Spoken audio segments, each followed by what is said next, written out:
fried rice, bacon rice with butter, and then now, just set that aside.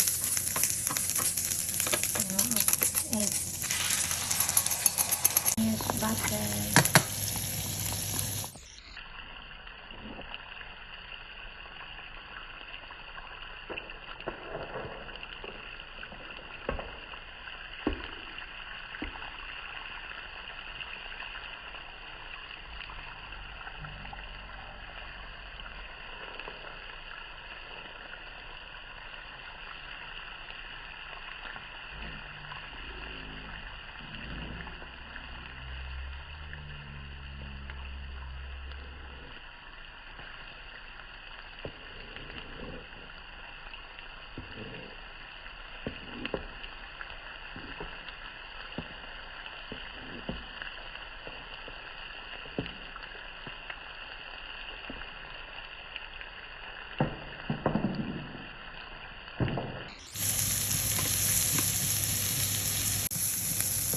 Okay, until it's cooked, and now it's started to translate.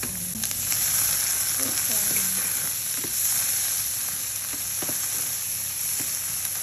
I add the fried rice, fresh water, bagong luto.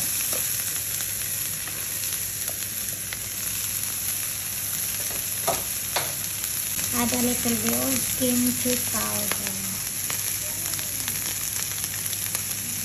Nor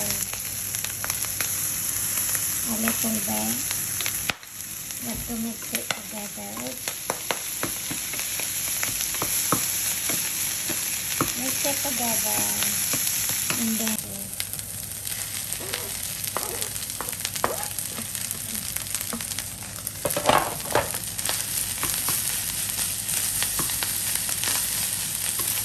that's it, ready to eat.